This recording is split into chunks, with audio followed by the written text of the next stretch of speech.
de 15 anos, né? Fui funcionário da Shell no Brasil, América Latina, saí do Brasil em 2005, muito diferente do que muito empreendedor, tipo Alexandre e Mário, quando fizeram o caminho deles virem para cá, né? Tinha casa, comida, roupa lavada, saí e fui para... e por isso que passei a respeitar muito os brasileiros que fizeram esse caminho desde 2014 para cá. Mas eu morei na Itália, morei em Londres, pela Shell, e depois eu pedi demissão, trabalhei numa trading de petróleo, que é uma empresa totalmente diferente, né? Era uma empresa, né, muito mais de cultura mercenária, a Shell é uma empresa de cultura muito mais corporativa, matricial. E essa empresa me trouxe para os Estados Unidos, eu vim fazer aquisições de empresas na América Latina, no Caribe, fui para Houston, e de lá eles me tocaram para Angola, e eu fui abrir um negócio de petróleo em Angola, fiquei lá 18 meses, morando em Houston, com a esposa trabalhando em Londres. Não tinha filho naquele momento, nasceu Isabela, e aí eu pedi demissão, e aí foi quando um segundo headhunter me ofereceu um cargo na Latam, e é o que me aproximou de um dos meus negócios hoje. Na Latam eu vim fazer a fusão da empresa aqui nos Estados Unidos, né? Fui contratado pela LAN, e depois fiz a fusão pela Latam, e a gente pegou a empresa com 250 milhões de dólares, entregamos com 680 milhões de dólares. Quando deu 2017, eu já não queria mais voltar para o Brasil, e aí eu resolvi empreender. E a gente percebe quando está na hora de empreender, quando a gente deixa de admirar o chefe, né? Quando você trabalha para caramba, que o teu bônus não vem daquele jeito que você gosta. E eu passei a admirar pessoas como a Alê, pessoas que simplesmente, do nada, montaram um negócio, vindo para um país diferente, né? Sem falar a língua. Então, quando você passa a ter a referência de pessoas que empreendem, talvez esteja na tua hora. E foi assim que eu mudei. Eu tenho uma palestra que eu falo de empreender como executivo, executar como empreendedor. Inclusive, já fiz no Jornada Empreendedora, no evento que o Alexandre montou em Orlando. E aí no Brasil, talvez vocês possam dizer que eu sou o cara que dá tiro para tudo quanto é lado, né? Mas aqui nos Estados Unidos existe uma palavra que é empreendedor serial. Eu tenho, na verdade, negócios no qual eu sou dono, ou sou cofundador, ou sou investidor. E esses negócios se conectam entre si, um puxa o outro. Então, essa é a lógica do meu negócio, né? 3 deles têm a base de tecnologia muito grande, a BTD, que eu vou falar o case aqui, a VirtualNet, que é uma empresa de aplicativo, que eu acabei sendo investidor dela junto com o Rogério. A D2 Airport, eu sou do Advisory Board, tem também um percentual que ela coleta bagagens, eu vou falar sobre ela. E na área de consultoria, né, eu, como sou um cara old school, né, enfim, o que eu aprendi foi ajudar empresas, empresários e donos de empresa a ganhar dinheiro. Então, quando eu pedi demissão, a primeira empresa que eu abri é uma empresa de consultoria, que tem meu nome, que a gente ajuda brasileiros a investir aqui nos Estados Unidos. Hoje, inclusive, eu fui convidado para dar uma palestra, estamos começando cedo, sobre uma das coisas que a gente faz, que é CEO de aluguel, né? Quer dizer, a gente, né, ajuda, né, com os nossos expertise durante uns 5, 6 meses uma empresa que não está pronta ainda para ter uma estrutura.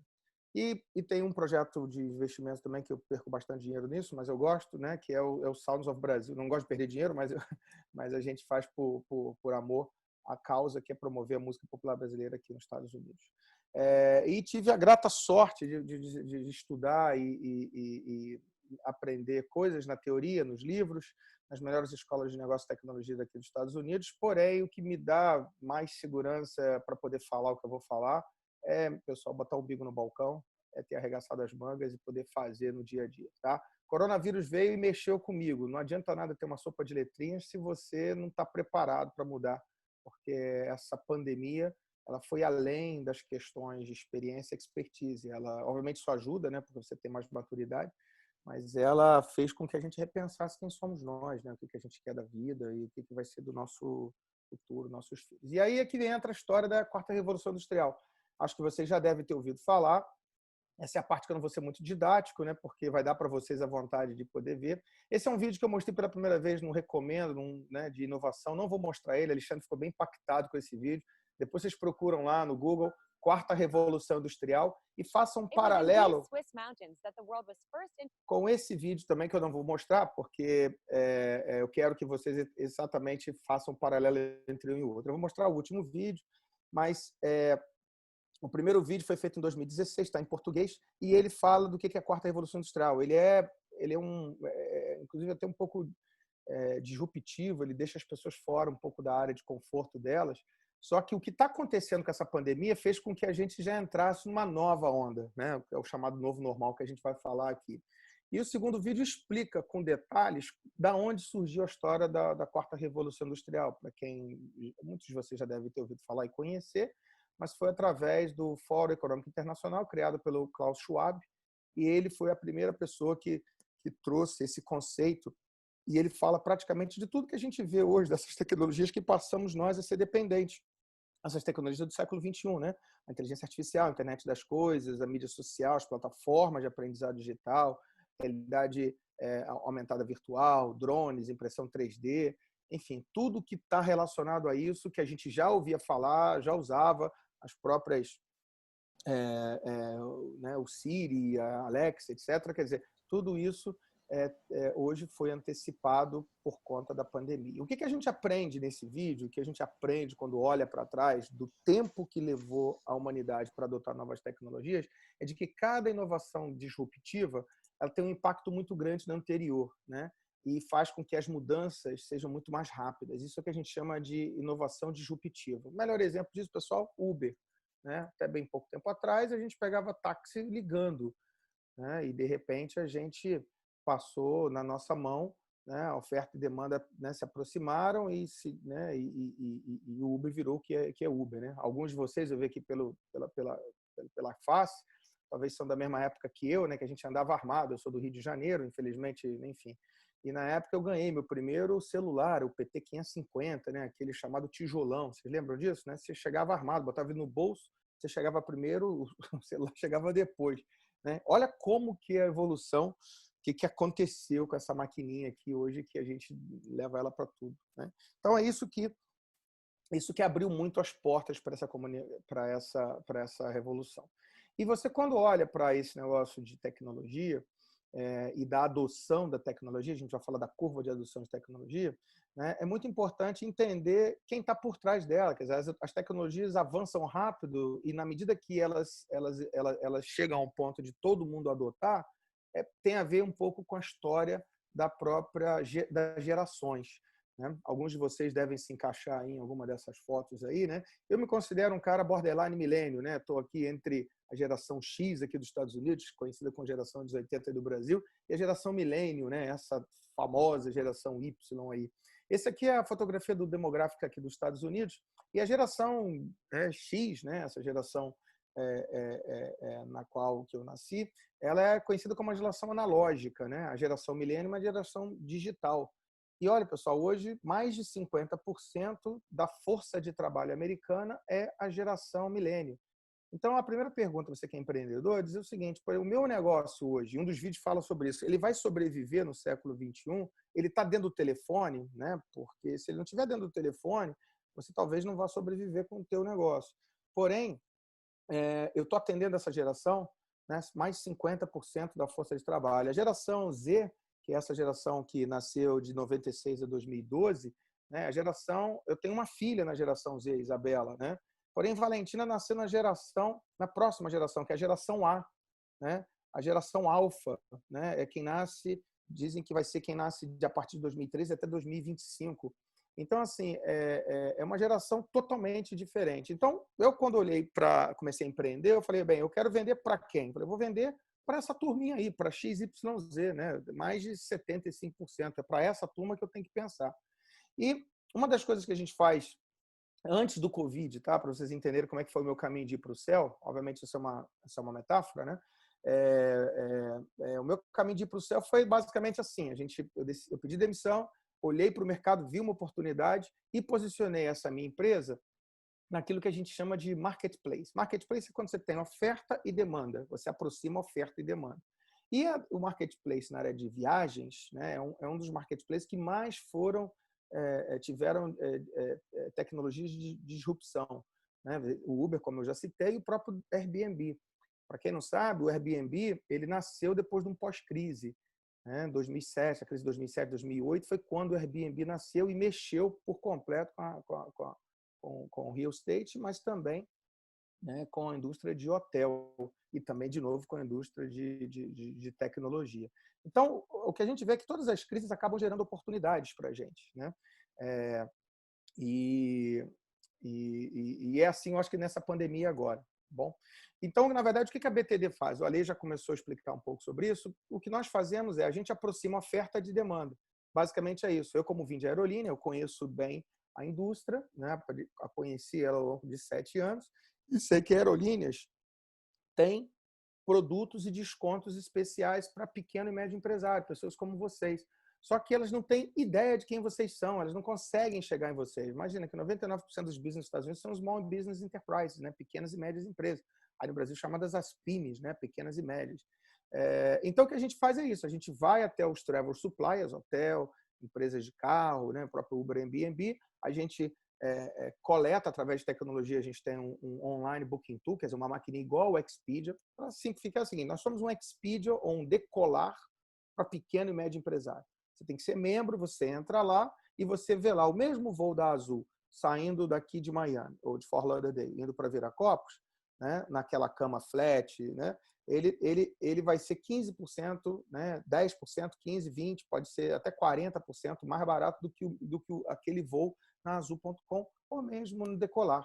Tem mágica aí? Não tem nenhuma mágica. O Ale também comentou sobre isso. A gente, na verdade, tem descontos, mas esses descontos a gente só pode apresentar ou entregar para pequena, média empresa, então tem que ser uma PJ para poder ter acesso. E aí, basicamente, a gente se remunera nessa cadeia de valor dessa forma. Bem, eu vou passar rápido alguns dos slides, esse é um deles, esse justifica o porquê, naquele momento, antes da pandemia, valia a pena entrar nesse negócio. Um dos principais fatores, e o Ale falou sobre business class, 75% do lucro das aerolíneas, agora mudou, né, vinha de 12% dos passageiros internacionais. Opa, então, se eu estivesse falando para as aerolíneas que eu ia chegar nos clientes de business class, ela com certeza poderia me ajudar, porque porque esse mercado é muito fragmentado, né, muito disperso. E 79%, pessoal, dos business travels aqui dos Estados Unidos, quando compram sua passagem de trabalho ou de lazer, usam o telefone. Então, assim, se eu não estivesse dentro do telefone, eu estaria fora. Outra consideração, a questão do milênio, né? Os milênios estão viajam muito mais do que a geração anterior. É uma baita de uma tendência. E um dos últimos pontos, que obviamente fez com que o meu modelo de negócio, na construção de ir para o céu como startup, né, ficasse positivo, é porque no Fórum Econômico Internacional, esse mesmo do segundo vídeo que vocês vão ver, no ano de 2018, eles listaram as 42 profissões que poderiam ser substituídas, ou seja, as funções dessas profissões podem ser substituídas, ou algumas dessas funções, pela inteligência artificial. E uma delas são os personal assistants, são os Alexas, são os Siris, são os Cortanas da Microsoft, são o Hey Google. Ou seja, se eu não tivesse pensando em lá na frente estar lá, eu estaria fora do jogo, porque a agente de viagem pode ter 56% da tua atividade substituída, né? Tipo uma maquininha dessa aqui, tá aqui, ó. Hey Alexa, se eu pedir Alexa Uber, ela vai mandar Uber para mim aqui agora. Antigamente, né? E se você falar Alexa BTD, ela vai identificar você. A gente já está em teste com o skill da Alexa. E ela vai dizer, opa, tudo bem, Eduardo, a última viagem que você fez foi essa, indo para Lisboa, você pagou tanto, quer que eu compre para você de novo? E você faz isso fazendo a barba, né? Então, não dava para estar nesse jogo sem pensar nisso. E as assistentes digitais, que são essas maquininhas, né? Elas, na verdade, são consideradas aqui nos Estados Unidos como a primeira onda de adoção da artificial intelligence, da inteligência artificial. Imagina, pessoal, que são 18% de penetração nos lares americanos, mais de quase 50 milhões de pessoas. Então, assim, se você quer vender para os Estados Unidos, você não tem que ficar vendendo só para o mercado da saudade, né? Você tem que entrar onde tem oportunidade, e os nichos de mercado aqui são nichos muito grandes, né? Óbvio que as agências de viagens atendem de uma forma tradicional, telefone e e-mail, mas se eu quiser ser uma agência de viagem para sobreviver em 10 anos, eu tinha que estar pensando em estar dentro de uma máquina dessa. E por que isso era importante? Porque existe uma coisa em tecnologia chamada Early Adopter. Eu sou parte dessa turminha aí. Vocês vão ver, alguns de vocês também devem se encontrar. Você imagina que a adoção dessa tecnologia, você vê todas essas maquininhas aqui, né, 53% dos milênios já adotam, olha, 72% dos business decision makers. Opa, se eu estou querendo entrar na empresa de uma empresa média, que de repente o cara deixou de usar a secretária, ele já está falando, se não tiver ali dentro, eu não vou facilitar a vida dele, né? Então, assim, era um caminho sem volta participar dessa onda de adoção de tecnologia e de inteligência artificial, que é um dos expoentes da quarta revolução industrial. Quem tem filho aqui, cuidado só, porque essas maquininhas são ótimas, as crianças adoram. Inclusive agora, hoje em dia, né, porque as minhas filhas, por exemplo, eu sou da época da Barça, né? Talvez alguns de vocês também vão lembrar disso aí, aquele orgulho de ter aqueles livros todos na prateleira, né? Hoje as meninas vão lá e perguntam para a Alexa tudo que você pode imaginar, e a Alexa responde, inclusive outras coisas. Quer dizer, essas são as minhas meninas, né? Isabela, né? Geração Z, Valentina, geração A, elas usam tecnologia, a tecnologia nasceu com elas o tempo todo. Valentina, por exemplo, só fala comigo quando tem imagem, né? Ela chega ali no EcoSpot, Alexa, call Dad, e a Alexa me chama. Se eu desligar, ela fala, cadê você? Mal sabe ela que eu sou da época do telefone, talvez alguns de vocês estão revelando a idade, né? de rodar o dedo ali no telefone. Mas elas, na verdade, gostam muito dessa tecnologia. Para quem quer começar a se exercitar, o Google tem uma coisa muito interessante. Vai lá no Google e digita Artificial Intelligence for Kids, Google, e, na verdade, você vai... isso é uma técnica de machine learning, quer dizer, machine learning, né? A máquina aprende, ela vai desenhando algumas coisas, as crianças as crianças vão desenhando como se fosse um desenho, né? Assim, como se fosse fazer um gato. E a máquina vai dizendo, é um gato, é um sapo, e a máquina vai aprendendo com o desenho da criança. É um barato. Enfim, as minhas meninas adoram isso. Obviamente, elas adotaram a Alexia. Só que a minha recomendação para vocês é o seguinte, quem tem a Alexia em casa, que é a maquininha, essa maquininha que está aqui, custou $19 no último Black Friday aqui nos Estados Unidos, desliga o Shoplist. Porque você sabe que o Alexia está ligado na tua conta do Amazon, e essas malandrinhas, né, em 2018, Alexa, casinha da Barbie, tem, $38, compra? Sim. E aí gastaram $930, galera. Essa é a foto do dia que eu peguei, achei que a minha esposa estava gastando dinheiro, ela achando que era eu, e elas aí fizeram esse estrago, ainda bem que eu tinha um Prime, tive que devolver boa parte disso aí. Então desliga o Alexa Shop, né? A Alexa melhorou por conta de reconhecimento de voz. Eu hoje, por exemplo, na versão que eu tenho lá na sala, que já não é mais essa, que essa é a pequena, ela já sabe, oi, Manuel, é você? Ela já reconhece a minha voz, que isso já é o Natural Language Processing. É para isso que a gente está caminhando cada vez mais. Então, hoje eu já estou mais preparado, porque a própria tecnologia tem me ajudado. Mas não dei mole aí.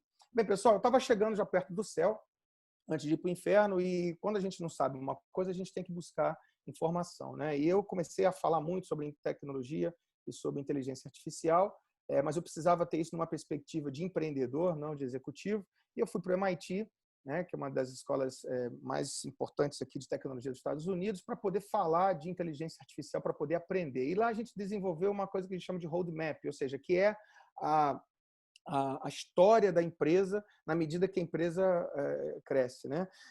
Eu fui muito motivado a fazer isso porque vocês já ouviram falar do negócio de startup, talvez alguns sejam investidores de investimento de anjo, essa coisa. Eu participei de vários eventos desses, inclusive em Portugal, Web Summit, ano retrasado, enfim. E pessoal, a tendência dessa turma nova, eu sou um cara old school, é de que hoje em dia você tem algumas ideias que você não acredita, né? E que o cara está conseguindo levantar dinheiro, né? E eu fui motivado por uma menina que na época fez um pitch, né? Apresentou tipo um Shark Tank na frente de investidores num evento aqui em Miami, e ela literalmente empacotou vento, né? Ela empacotou vento, pegou o vento, empacotou e conseguiu levantar $1 milhão com aquele case, né?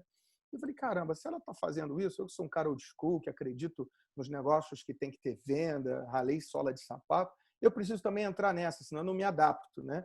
E talvez essa tenha sido a primeira pegada, antes da pandemia, né, de pegar o modelo tradicional de uma agência de viagem corporativa, colocar isso como um marketplace e ir para a rua, contar essa história para levantar um capital raising, para levantar um dinheiro para poder continuar a crescer essa empresa. E esse roadmap foi essa história que a gente fez, essa é uma técnica, mas mostra que, na verdade, o meu caminho para o céu, usando esse template aí, que a gente usou lá no MIT. E, na verdade, a primeira coisa que você faz é você fazer o benchmark do teu negócio. Quer dizer, eu estava me comparando com quem? Comparando com a agência de viagem. Qual é a tecnologia que a agência de viagem tem? Telefone e e-mail, né? E é uma bricks and mortar, né? Tá ali, hoje em dia, isso tudo está sendo questionado.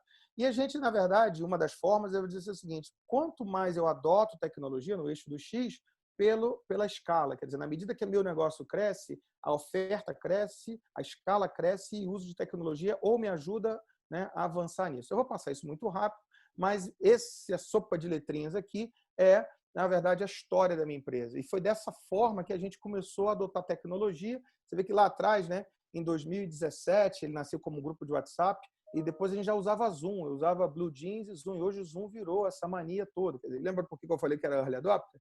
Eu me lembro que eu introduzi Zoom para muita gente no Brasil que não conhecia. Mas, enfim, desde cedo eu já sabia que eu não queria trabalhar em casa. Toda a minha equipe trabalha em casa, a gente não queria ter capital empregado, e hoje já virou uma tendência. Então, enfim, a gente foi crescendo. Eu me lembro que eu e a Lê, a gente falava muito sobre a questão do recomendo. Eu mostrei esse gráfico para ele, acho que em um dos eventos que eu fiz em Orlando, né? Porque eu percebi que havia uma ligação muito forte de mercado, de nicho entre Brasil, Estados Unidos e Portugal. E essa rota do Atlântico, esse triângulo do Atlântico, foi o meu primeiro foco, né? Para poder alavancar e crescer os clientes.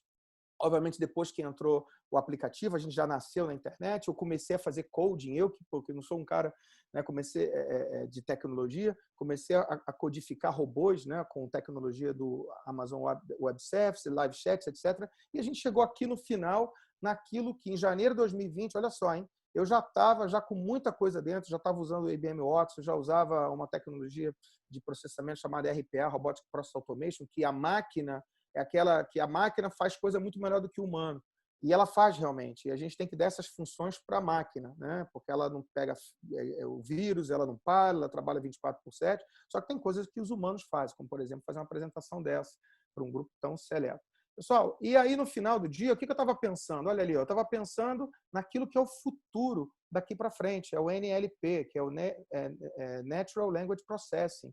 É você falar com o Alexa aqui, o skill, quer dizer, daqui para frente, pessoal, a tendência vai ser menos icográfica. A tendência já dessas tecnologias, já se discutiu isso lá no MIT, hoje em dia o pessoal fala muito mais, ela é muito mais sonora. Você quer ver o melhor exemplo? Quando você ouve a música, tan, tan, tan, tan, o que você lembra? Intel. Né? A BMW hoje já está fazendo os carros dele para você, quando aperta o botão do carro, você lembra que aquilo é um BMW, é um momento de partida e é o que vai estar no site deles. Então, daqui para frente é tudo mais voz, muito mais som. E eu precisava estar nesse jogo também. Né? E essa foi a história nossa do Cell. Né? A gente, no primeiro ano, fez mais de US$ 2 milhões, 750 clientes, já tínhamos muito mais, só tínhamos likes, né? Quer dizer, isso se chama NPS, são todos os indicadores de performance, né? NPS, Net Promoter Score. Né? O nosso aplicativo teve mais de 2.000, hoje estamos com 2.700 downloads espontâneos em 53 países, em 19 línguas, acordos com 61 aerolíneas que deram para a gente desconto para dar para os nossos clientes. Fiz um acordo muito grande com a Test.com, que tem descontos entre 5% e 30% mais baratos do que o que você encontra na rede. Avis, Uber, entramos em Portugal, ou seja, estava preparado para fazer aquilo que lá no MIT me ensinaram. Se você quer inovar, pega uma ideia, mas essa ideia tem que ser uma ideia que resolva um problema. Né? Às vezes, muita gente monta uma startup, né, como essa menina que empacotava vento, de que é uma solução atrás de um problema.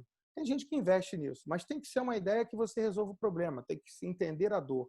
E depois que você entende essa dor, né, você cuida do user experience ou do customer experience, né, que é o CS, né, CX, né, fazer com que aquilo seja simples para a pessoa. Outra coisa que nas startups, para quem quer pegar dinheiro, é importante é venda, né, cara? Ninguém se paga se PowerPoint aceita tudo, Excel aceita tudo.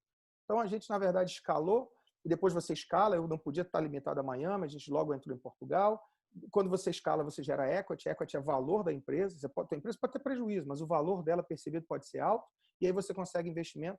E a gente, na verdade, eu fui no dia 31 de janeiro, eu fui para Nova York. Eu não vou passar esse vídeo para vocês poderem ver também, mas eu fui para 31, esse vídeo grava essa história, fui dia 31 de janeiro, dia 30 de janeiro, no início da pandemia. Olha aí, eu estava indo para Nova York, sentar na banca lá, com 43 investidores de family office. Né? Family office, para quem não conhece, são grandes fortunas de pessoas que investem em negócio. Eu era o ticket mais baixo lá, eu estava levantando $1 milhão, o pessoal estava levantando 5 milhões, 8 milhões, 6 milhões, estava menos 6 naquele dia, e eu fui lá e fiz o pitch. E nesse pitch, nessa apresentação, né, 6 investidores toparam, e eu saí de lá já entrando já quase num processo de due diligence, que é a gente ia começar a fazer. Um dos clientes eu já tinha praticamente até o cheque já entrando, uma parte, né, do dinheiro entrando já em escrow account. Imagina isso, pessoal, do dia para a noite, de toda essa história que a gente veio construindo, veio o coronavírus e aí esse é meu momento de inferno. Foi daí de que a gente viu o negócio. Imagina como é que essa indústria impactou o meu negócio. Eu era um elo dessa cadeia de valor. As aerolíneas pararam, né? As aerolíneas são as empresas que conectam, é o pulmão um pouco dessa indústria. Alguns de vocês pode ser que façam parte dessa indústria, mas de alguma forma foram impactados, eu recomendo, foi impactado por isso.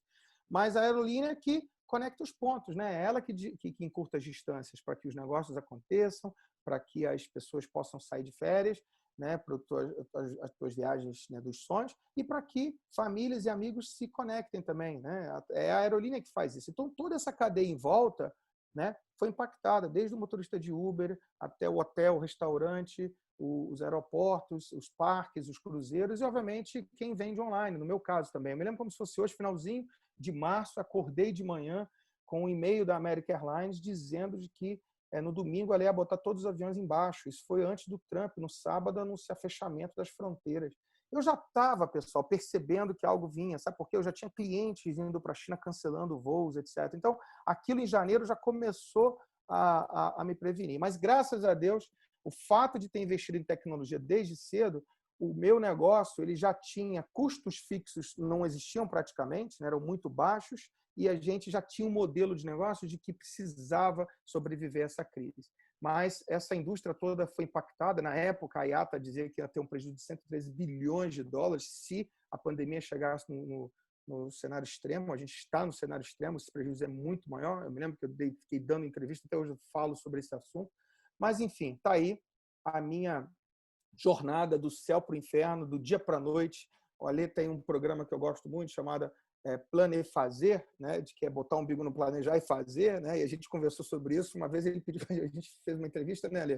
Eu falei, como é que foi chegar no fundo do poço, Manuel? Eu falei, foi assim. E o empreendedor, e o Alê me contou as histórias dele. Cara, o empreendedor vive muitos fundos do poço, ele vai muito do céu para o inferno. Então, assim, pessoal, se você está com o teu negócio impactado, se você perder teu emprego, etc. Cara, assim, faz parte dessa jornada. Eu sei que é complicado, mas esse é o momento, talvez, onde o ser humano é testado ao extremo. E eu fiquei pensando muito nessa pandemia, tentar buscar uma resposta até mais, não só filosófica, mas também mais científicas para o que a gente está vivendo, porque vai além, né, das coisas que a gente consegue entender, né? Todo mundo em casa, todo mundo, pessoas perdendo emprego, negócios se perderam, pessoas deprimidas, crianças que não se conectam mais.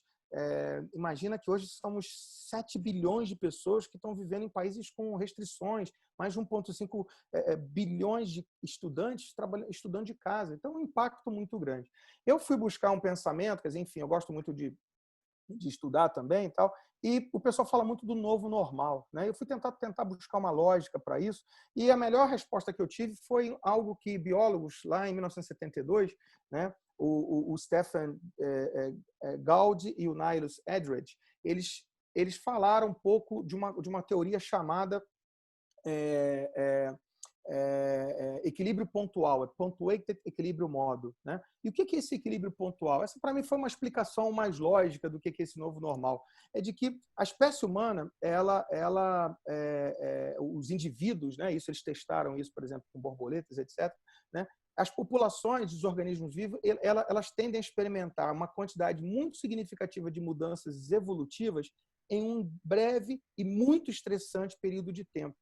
E aí, quando elas rompem com aquele passado, elas entram no novo normal. Então, essa é uma forma de entender o novo normal, ou seja, no tempo a gente tem aí essa mudança de tempo, é o que está acontecendo agora, e a gente vai sair dessa usando coisas diferentes. É quando as pessoas adotam tecnologia, etc. As escolas de negócio explicam esse modelo também, quando entra aquele chefe novo e aquele cara que quer fazer uma disrupção muito rápida. Aqui no lado esquerdo vocês podem ver isso. Quer dizer, ele entra, faz a primeira reunião, muda todo mundo, e na segunda reunião todo mundo já começa novo. Quer dizer, isso que se chama o equilíbrio pontual, ou seja, você tem um espaço de tempo muito curto, onde coisas acontecem, são pressões profundas, e isso acaba fazendo com que você passe para o novo estágio. E é isso que a gente está acontecendo agora com essa pandemia, né? Quer dizer, são pressões profundas que indivíduos, organizações e a própria sociedade está enfrentando, né? E isso fez com que a quarta revolução industrial isso pudesse acelerar, porque você, na verdade, as fronteiras entre o mundo físico, digital e biológico, elas se quebraram.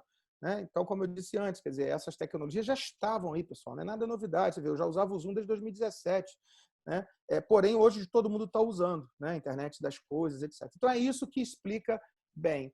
Né? Outra pessoa que eu gosto muito nessa área é o Darwin. Né? O Darwin escreveu lá a teoria da evolução em 1858.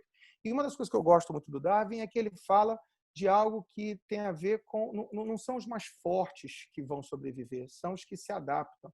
Eu tive o prazer de ir em Galápagos 2 vezes, visitei aquelas ilhas, e quando você vê aquelas espécies lá, vivendo naquelas condições tão difíceis, como é que elas se adaptaram? A tartaruga que, aos poucos, foi alargando o pescoço dela para poder pegar a fruta no alto, as iguanas que nunca foram marinhas e passaram a aprender a respiração para poder pegar a comida embaixo. E o Darwin fala, entre outras coisas, ele fala disso, de que o poder das espécies está em se adaptar à mudança do ambiente, sem perder algo que é fundamental, que é a identidade que dá a ela a real vantagem competitiva. E aí eu me deparei com o seguinte, qual é a minha vantagem competitiva? Meu negócio foi para o fundo do poço, eu estou no inferno, perdi, a indústria parou, a venda foi a zero.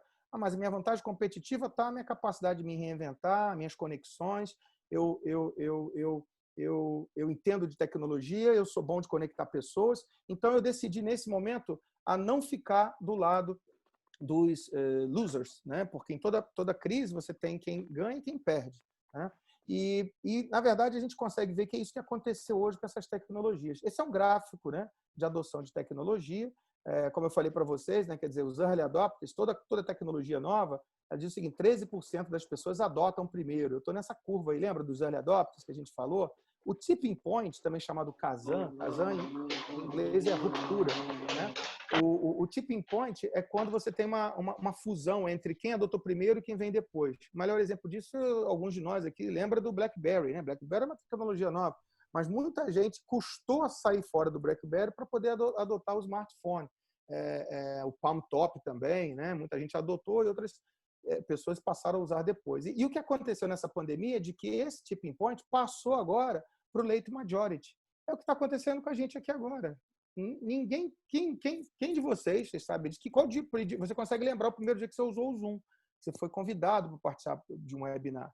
Né? Live virou uma febre agora. Significa de que a grande maioria agora adotou. E é isso que tem feito hoje com a tecnologia. É por isso que essa pandemia acelerou essa tecnologia. Tem uma turma lá, que chamada os laggards, né, que essa turma não vai adotar, mas não tem problema. Né?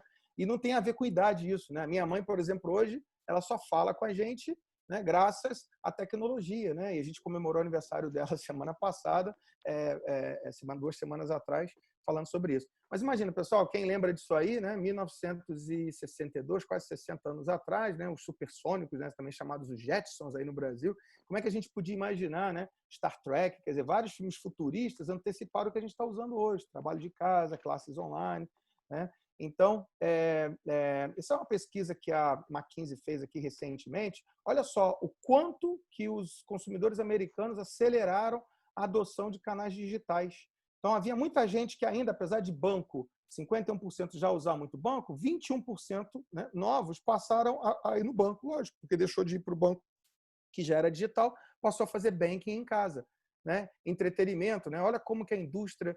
Por que a Globo acelerou a história do Globoplay? Por isso, porque entretenimento está dentro de casa, jogos, compras online, todo mundo está pedindo online hoje, olha, 31%. Né? O varejo hoje, o motorista de táxi teve que se adaptar, o motorista de Uber, ele passou a entregar comida já que não está levando mais pessoas. Vê que em viagens não foi tanto, as pessoas já compravam online. Então, isso mostra aí um pouco do quanto que a tecnologia digital foi adotada na pandemia. Pessoal, a minha mensagens finais aqui é o seguinte, esteja você onde você estiver hoje, quem vai ganhar o jogo daqui para frente é quem tiver conteúdo digital. E conteúdo digital pode ser desde a tua presença digital virtual, né? Por isso que os influencers têm feito o que estão fazendo aí, mas é para que se o teu negócio está digital, porque essa é a forma, o Recomendo hoje virou digital. Eu e a Ali, a gente falava sobre isso antes mesmo. O Ale um dia falou para mim numa entrevista que ele deu para mim, exatamente, acho que foi uma que a gente fez. Falei, caramba, eu me sinto um estúpido porque isso já estava disponível. Não, mas é a curva de adoção. E hoje, se não fosse essa tecnologia, a gente não estaria fazendo essa live aqui hoje. Olha outra coisa aqui, outra pesquisa do McKinsey também do mês passado, né? O quanto que o trabalho de casa, né, cresceu né? Olha, empresas como de tecnologia de informação, que alguns já trabalhavam em casa, 84%. O Amazon, o Google, até mesmo empresas como JP Morgan aqui nos Estados Unidos já disseram para os funcionários: volta só ano que vem, continua trabalhando de casa, né? Como que o trabalho de casa, muitos de vocês estão trabalhando de casa e tiveram que se adaptar. Tiveram que se adaptar para o filho não entrar, para a internet estar boa, para não ter que levantar e alguém ver você de cueca, né, Alê? Não sei se... Depois a gente deixa as pessoas para ouvir essa história aí naquele vídeo que você gravou comigo lá. Mas, enfim, tivemos que nos adaptar e por conta disso. Pessoal, o que vai acontecer daqui para frente? Quem vai ganhar o jogo e perder o jogo? Muita gente que vai ganhar o jogo. Uma das coisas, obviamente, essa questão de trabalhar de casa, por mais que a gente tenha uma vacina, isso não vai mudar, né? Os negócios hoje passaram a ver: para que eu preciso de 2 andares? Tem bancos aqui em Brickell, bancos brasileiros, o Brickell aqui é a Avenida Paulista aqui de Miami, e já disseram, já estão devolvendo o espaço. Muitos negócios estão sofrendo com isso, porque existe uma coisa por trás de trabalhar de casa, além de custo, chamado equilíbrio de vida-trabalho, work-life balance. Quanto tempo menos você economiza não tendo que fazer o commuting, ir de casa para o trabalho? Quanto tempo menos você impacta no trânsito? Opa, se você está menos no trânsito, você não precisa tanto de carro, não precisa tanto de seguro, não precisa tanto de combustível. Está vendo aí como é que o novo normal impacta, né, toda uma cadeia de valor com o uso de tecnologia? E trabalhar de casa daqui para frente, mesmo com uma vacina, vai ser, já é o novo normal, vai ser a tendência. A minha empresa já estava preparada para isso. Todo mundo já trabalhava de casa muito tempo antes. Então, eu não precisei me reinventar, eu já estava usando isso. Meu custo eu não precisei devolver escritório, né? Eu me lembro que quando, um mês atrás, viralizou essa imagem aqui. Imagina o que aconteceu com as indústrias aéreas, né? Olha só aqui, as top companhias aéreas do mundo, né? As 7 maiores, todas juntas, né? Óbvio que elas estavam paradas, né? Mas o valor de mercado delas, empresas centenárias aí, o Zoom valia mais do que as 7 companhias juntas. Então, o Zoom ficou valendo 48 bilhões de dólares de market capitalization, de market cap, né, contra 46. Como é que você pode imaginar de que uma empresa que nasceu alguns anos atrás pudesse valer mais, né, do que um negócio que emprega tanta gente como companhias aéreas? Isso é o que faz as tecnologias disruptivas. Tem alguns setores que já estão vendo aí que vão perder o jogo, né? Um deles, com certeza, com essa migração de trabalhar no grande centro e em lugares menores, isso vai acontecer com São Paulo, né? Já está acontecendo. Nova York é o grande exemplo. Nova York já vinha perdendo dinheiro porque era muito caro. O que tem de gente que migrou de Nova York para aqui, para a Flórida, muito, porque eles viram que numa pandemia todo mundo ficava trancado num apartamento pequeno, né? E aqui na Flórida ele podia estar indo para a praia, né? A indústria de petróleo, a gente viu o que aconteceu em março com petróleo quase sendo entregue gratuitamente. Eu venho da indústria de petróleo, né? Existe aí um consumo muito menor. O avião está no chão, o navio não está indo. Quer dizer, quem queima combustível não está queimando, né? E, obviamente, o real estate, sobretudo o real estate comercial. Então, esses são segmentos que realmente tem que repensar. Os que estão, obviamente, ganhando, varejo como um todo, né? Se o seu negócio é de varejo, se a sua loja é de varejo, o que aconteceu com você? Ficou fechado. Se você não estivesse na internet, se você não está na internet, se você não pudesse fazer um shopping virtual da tua empresa, você está fora do jogo. Pessoal, quem tem, eu não vou fazer isso agora, eu fiz isso na minha palestra. Depois vai no Google lá, vocês já devem ter visto isso, viralizou aí, digita lá Shark, né? Que é tubarão. E aí vai aparecer lá, a terceira opção, aparece lá 3D. Se você clicar e apontar para o chão, você consegue ver um tubarão na tua sala. Aquilo ali é uma realidade virtual aumentada. Essa tecnologia está disponível, pessoal. Essa tecnologia da quarta revolução industrial ela é democratizada. Empresas como a minha, pequena, eu tinha adotado isso. Quem tem varejo hoje precisa de realidade virtual aumentada, porque senão não vai dar para o cliente a experiência de comprar na loja. Impressora 3D, a gente já é capaz hoje de você comprar o tênis e imprimir dentro de casa. Você já pode fazer tênis, você vai poder escanear teu pé e poder imprimir um tênis dentro de casa. É isso que está acontecendo com o varejo. O Uber, que virou Uber Eats, né? E o Uber Eats, obviamente, está entregando comida. Casos como aí no Brasil, o iFoods virou um case de sucesso, né? E aumentou, acelerou, mas vem da mesma lógica da Rappi e da Glovo. O Amazon entregando em casa, o Amazon talvez seja o grande expoente e, obviamente, drones já vinham fazendo teste. Daqui a pouco a gente vai começar a receber livro em casa, comida em casa, porque essa é a tendência. Outros setores que também estão do lado dos winners, dos ganhadores, de games, né? Tem muita gente hoje trabalhando, programando o jogo, mandando, e o negócio de game explodiu, porque as pessoas estão ficando em casa. Vocês acham que as pessoas que depois passaram a jogar vão deixar de jogar? Não vão deixar de jogar, mesmo com vacina, né? É Peloton, uma empresa de economia real que percebeu que podia fazer aulas de interação com você trabalhando de casa com uma bicicleta. As ações da Peloton dispararam, as vendas cresceram. Está impactando quem? Nas academias de ginástica, que eram negócios que são altamente contagiantes. Né? Muito dessa economia real, desculpa, da economia compartilhada, muitos negócios estão sendo questionados. Recentemente, uma das empresas que alugava patinete pediu concordata, né? Como a Jump, ou então a Lime Bike, a gente viu aí em São Paulo, várias aquelas motinhas, em Portugal está lotado, lá em Lisboa, a última vez que eu estive lá, né, Ale? A gente já não vê mais essas motoninhas hoje, ou seja, elas vão ter que se reinventar. Por outro lado, modelos como o Zelo, né, ou Vemo, que o PicPay, né, que aí no Brasil tem, esses vão ganhar mais espaço. Então, as próprias empresas de tecnologia, algumas delas tiveram um impacto muito grande. O Uber hoje está sofrendo, o Airbnb, para dizer para as pessoas que pode andar no meu carro, que ele é limpo. Como é que você controla a qualidade de limpeza de um Uber, se está higienizado ou não?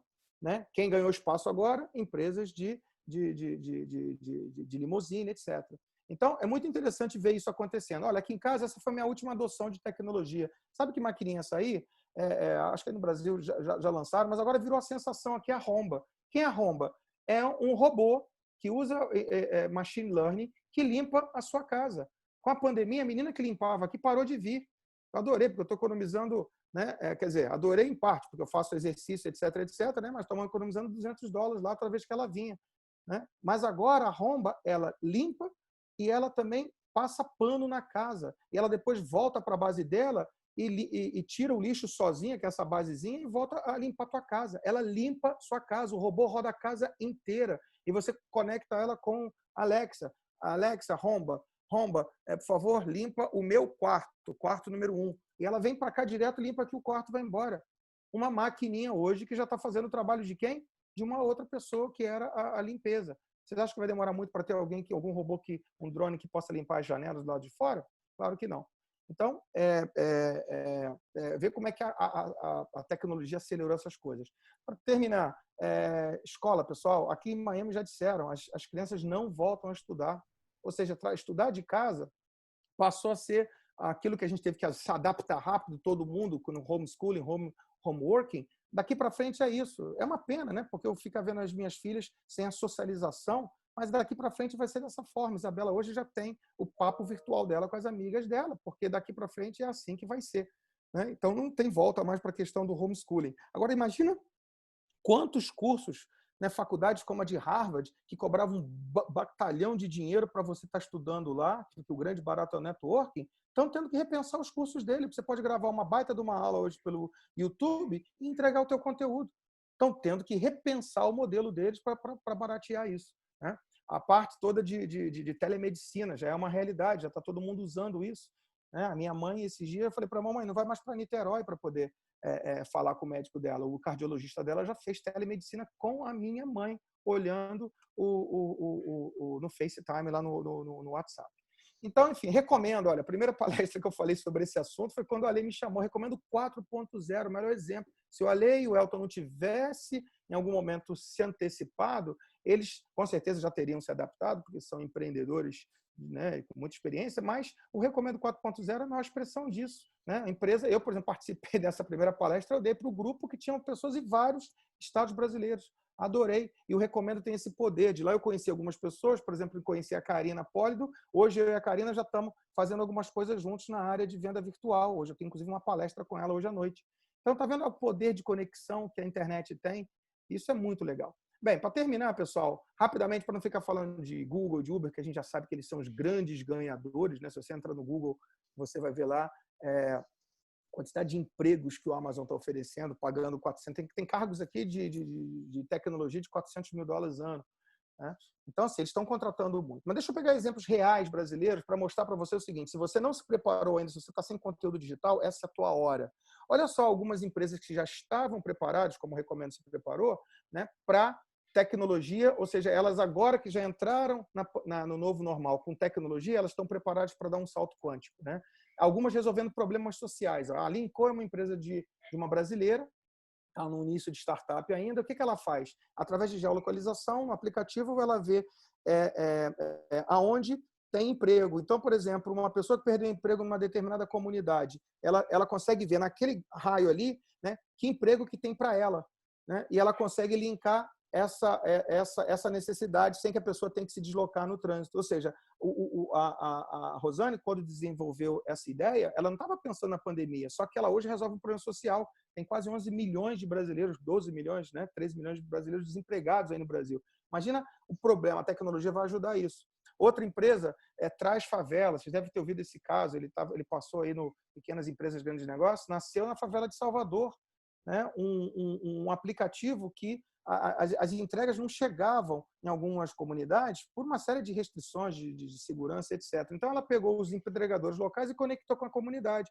O Traz Favela hoje fez com que aquela doceira que perdeu o emprego dela na cidade pudesse continuar fazendo doce ou fazendo comida, só que entregando para dentro da comunidade dela através do Traz Favela. Então, ela conectou, né, a ponta com a outra, ou seja, já estava preparado, né, resolvendo um problema social. Né? Outro negócio aqui fantástico, né? Eu tive a honra de participar de alguns eventos do Alê, de empreendedorismo, e também esse é um outro empreendedor que eu gosto muito, meu amigo Lucas. Lucas, ele lançou um dos maiores eventos de empreendedorismo do Brasil. Não sei se vocês conhecem, já ouviram falar, o Empreende Brasil. Eu estive lá 2 vezes falando de empreendedorismo internacional. Ano passado, né, sentei com essa turma aí, enfim, estava a Anitta, João Amoedo, né, o Marcelo Marrom, enfim, alguns outros. E eu fui falar de empreender em alguns países. O Empreende Brasil teve que se reinventar. Olha a indústria de eventos, pessoal. 4.000 pessoas se reuniam. Acabou. O Lucas deu uma entrevista para a gente na semana passada, nesse canal que eu apresento junto com o Antônio e com a Paola, Antônio Miranda e a Paola Tucunduva, chamado Business Time, do Guia Brasil América. Depois eu vou passar a referência para vocês. E ele fala como que ele teve que se reinventar. Sabe o que vai acontecer agora? Eles entrou no negócio de drive-in lá em Florianópolis e agora vai ter o Empreende Drive-in. Ou seja, ele está testando o modelo porque ele faz evento, porque daqui para frente os eventos das empresas corporativas vão ser através de drive-in, como estão sendo os shows já. Está vendo como é que teve que se reinventar muito rapidamente? Né? Então, inovação, quer dizer, o fundo do poço, céu e já entrando para o inferno. Assista essa entrevista que é um barato. Né? Outro caso que a gente também entrevistou do nosso programa, o caso da ClearSale, outra empresa brasileira. Eu gosto de trazer muitos exemplos de empreendedores brasileiros para a gente ver que isso é muito possível. A ClearSale hoje, 80% das transações de e-commerce para fraude no Brasil passam por eles. Antes era 70%, tem 80% do mercado. Os maiores top 10 empresas de e-commerce passam por eles. Uma empresa que internacionalizou e, quando chegou aqui nos Estados Unidos, fez tudo diferente do que faz no Brasil. É um case fantástico, mas eles hoje se prepararam, fala do empreendedorismo brasileiro, se adaptando de sucesso aqui nos Estados Unidos, mas como uma empresa de base de tecnologia que usa inteligência artificial, conseguiu estar preparada para esse novo normal. Então, vale a pena vocês também verem essa entrevista, é muito legal, entenderem o caso da ClearSale, né? Tá lá nesse canal. A empresa, por exemplo, que eu participo com o Rogério, né, aplicativo, pessoal, nunca foi tão fácil ter um aplicativo, e a gente achava que não era. Se você está fora de um aplicativo, você está fora do jogo. Você está fora do jogo. O meu aplicativo está organicamente em 53 países, em 19 línguas. As pessoas fizeram o download e recebem o meu conteúdo na língua dela. Isso graças à parte de tecnologia. A empresa do Rogério, que é uma empresa tradicional de marketing digital, né, lançou moda aqui e eles, na verdade, criaram um aplicativo que você consegue ter por $50, $60 pagando por mês. Né? Outras 2 empresas de brasileiros também, a Revox, o Gilmar, ele lançou, ele terminou a empresa dele do Brasil, chamada Resource. Estamos acabando, né? Não, acabando não, já está com 45 minutos a apresentação. Opa. Então, deixa eu fechar aqui, Ale. Então, deixa eu passar aqui. Pedindo para sair, só para você dar seu recado final. E algumas pessoas estão pedindo para sair, não querem sair porque estão amando, mas vão ter que sair. Tá bom, então, pessoal, é o seguinte, querem continuar a ver o restante dessa história? Né? Vai lá, a gente tem a apresentação, ela está inteira lá. Talvez as 4 palavras de recado final seria essa. Né? Se você hoje quiser ser um ganhador dessa estratégia, você tem que ter uma capacidade de se levantar, inovar, né? E levantar a tua posição naquilo que é marketing digital usando a tua rede. Foi isso que eu fiz na minha empresa. né? E é dessa forma que a gente tem se reinventado. Vocês vão poder ver o restante dessa história lá, né? Como é que a gente conseguiu se reposicionar. E vocês podem terminar com esse vídeo falando de tecnologia de inteligência artificial. Bem, então aí os meus contatos. Se você gostou, dá lá um like, baixa o aplicativo ou entra lá no canal do YouTube chamado BTD Web, depois do minuto 8, né? Porque antes do minuto 8 não tem muita coisa, você consegue ver essa palestra por inteiro, pode assinar lá o canal da gente e dar a tua opinião depois. E eu estou disponível também para a gente bater um papo, se a gente precisar. Mas essa é um pouco a minha jornada. Termino com essa mensagem do Jeff Bezos, que, pessoal, invenção ela é disruptiva. E se você acha que você vai ser entendido o tempo todo quando você está com uma ideia maluca, não começa a fazer nada novo, porque ninguém vai te entender. Só mesmo depois que ela vem que você consegue fazer as coisas acontecerem. É para mim um prazer grande de novo participar. Lê, obrigado, Mário, obrigado, Edson. Desculpa aí, na verdade eu sempre me empolgo, né? Esses 25 minutos nunca são suficientes para poder engajar as pessoas, mas esse era o recado que eu queria passar, Lê. Muito bom, sensacional, sensacional.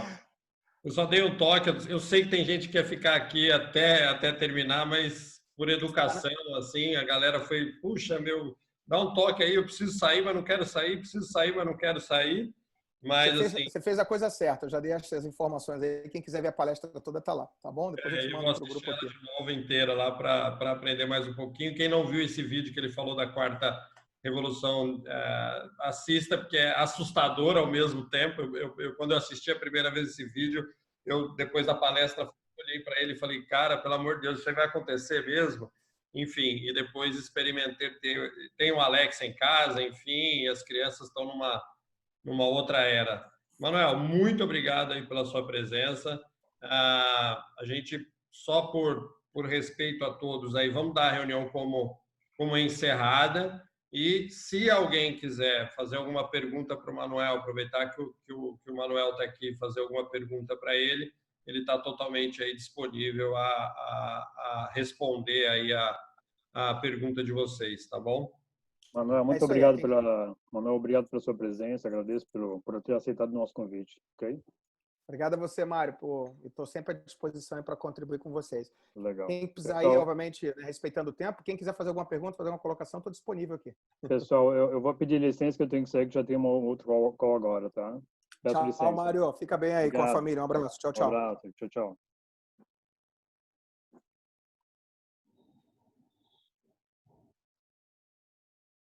O pessoal está saindo. Eu vou fazer uma pergunta, Manuel, que você colocou a frase do mercado da saudade, e que eu achei muito interessante. Se você está onde o seu cliente está. Eu vejo hoje que o maior erro das pessoas é continuar vendendo da mesma forma que vendia antes. E você chama o mercado da saudade, é exatamente isso? É vender para aqueles que compravam de uma forma diferente do que se consome hoje. É isso, mais ou menos? Não? O mercado da saudade tradicional aqui é aquele que o brasileiro vem para cá e quer vender só para brasileiro, né? Que é interessante, porque eu recomendo vir para cá, eu vi nisso uma janela de oportunidade para que brasileiros façam negócios com brasileiros, né? E eu acho que você foi muito feliz em posicionar a empresa assim.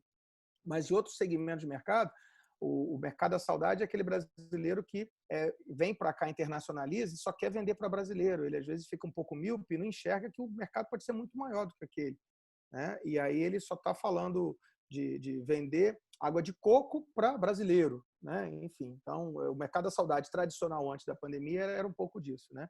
Agora nesse novo normal aí tem esse mercado o que você falou, é o mercado do pessoal. Não, meu cliente não costuma ainda comprar desse jeito. A gente vai ver muito isso dessa forma. Mas eu vendo assim porque ele costumava comprar assim. E essa turma que não se adaptar, aí você pegou um gancho interessante. Eu acho que é por aí que você pode, talvez, aí estar sendo vítima de uma miopia de achar que vai ficar do mesmo jeito. Não vai ficar do mesmo jeito, as pessoas já estão adaptando. Então, a tua colocação está muito correta, né? A gente tem percebido hoje que as pessoas que não se adaptarem, quem não tiver dentro do Instagram hoje para poder fazer venda de consumo massivo, tá fora do jogo. E você não tem nenhuma barreira de entrada para entrar no Instagram, você não precisa nem de uma agência de marketing. Se precisar, você tem que pegar ajuda, né? Muito bom, muito bom. Alguém quer fazer mais algum comentário? Oi, bom dia. Posso fazer uma pergunta? Pode. Claro, isso.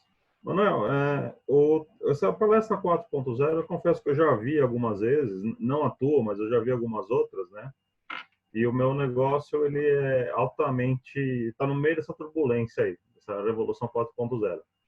Um conflito que eu sinto muito hoje é o seguinte, muitas vezes, e isso eu discussiono muito com algumas empresas de software que são parceiras nossas, a gente até está preparado para fazer isso e está fazendo as adaptações, mas a ponta final, que é o cliente, muitas vezes ele não quer isso ainda, ele ainda está segurando essa informação, ele não quer mudar, um pouco até daquele gráfico que você falou, explicando do celular antigo para o smartphone, né?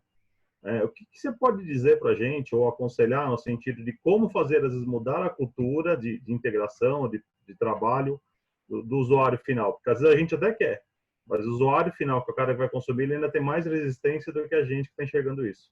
Uhum. Luiz, é muito interessante, né? Na verdade, eu acho que hoje em dia, aquilo que já se perguntava antes, pelo menos eu vivi isso na minha experiência, né? É cliente quem já comprou de você. Então, você tem que ter um diagnóstico claro de quem é teu cliente hoje, qual é o perfil dele. Mais do que nunca, né, entender, que a gente chama de CRM, né, quer dizer, entender hábito, ciclo de compra, etc., como é que ele decide, isso é mais importante, né? Só que a ideia sempre é que você venda mais para os clientes existentes e que você venda para novos clientes, assim que os negócios crescem. E talvez o teu cliente seja um cliente que está naquela resistência ainda, porque o hábito dele, o perfil dele é dessa forma. Quer dizer, ele não quer adotar essa tecnologia, você ainda precisa adotar, fazer com que ele venda da forma antiga. Só que existe uma outra turma que já está comprando dessa forma, né? Então, assim, sem entender teu caso, né? Mas o que eu, por exemplo, no meu caso, eu tive que fazer nessa pandemia agora é dizendo o seguinte: todo mundo parou de viajar.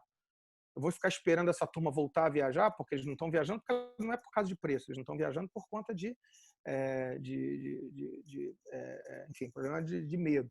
Então, eu vou vender para quem está voando. E quem está voando agora é o pessoal que viaja de private jet, que está gastando mais. Então, foi para essa turma que eu comecei a me posicionar, para vender para um cliente novo e estar preparado para aqueles outros que iriam voar. Eu acho que hoje em dia, para responder a tua pergunta de forma mais assim, global, é você fazer nesse momento a reflexão: será que daqui para frente a minha empresa vai ter que vender para os mesmos clientes? Será que daqui para frente vai ser sustentável, né, eu estar vendendo para esses mesmos clientes? Se a resposta é sim, e se a forma que eles gostam de comprar não passa por tecnologia, a minha recomendação para você é reduzir o máximo o custo de servir desse cliente, né? O custo de servir deles tem que ser o mais barato possível. Aí a tecnologia talvez não ajude eles a comprar mais você, mas ajuda você a reduzir processo. Por exemplo, um processo de inteligência artificial, que você consiga botar pedido mais rápido, bota um robô para trabalhar para você, entrega terceirizada, enfim. Alguma coisa que reduza custo de servir para o cliente que quer ser atendido de forma tradicional.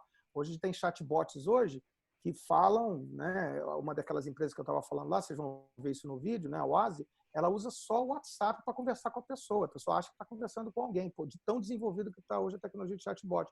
Isso reduz o quê? Custo de interface de telefone. E você bota a pessoa para falar no segundo nível. Então, se o cliente não está pronto para adotar a tecnologia para comprar de você, usa você a tecnologia para reduzir teu custo para atender para o cliente. Foi assim que eu, basicamente, vi do meu lado. E busca cliente novo, porque eu acho que no final do dia, a curva de adoção de tecnologia que você citou, ela já é real, né? As pessoas já não vão voltar mais. Elas vão estar muito mais propensas. Quem fez o depósito pelo banco ou comprou a comida pela internet, daqui para frente vai querer comprar tudo pela internet. Então, existe um mercado novo. Dá um exemplo claro, estava numa lâmina nova que eu botei para esse call, né? As pessoas começaram a andar muito de motorhome aqui nos Estados Unidos. 25 milhões de americanos, porque passou a ser o turismo mais barato agora nesse summer, né? Eu fiz uma parceria com 2 empresas e em mês de julho, né, eu vendi mais do que vendi de passagem aérea, só porque eu fiz uma parceria, né? E agora, por exemplo, que foi o segmento que mais cresceu, aluguel de motorhome cresceu 1.600%. E eu não olhava para esse segmento. E passei a olhar para o segmento porque muito cliente meu, corporativo de business, first class, queria ir pegar a estrada,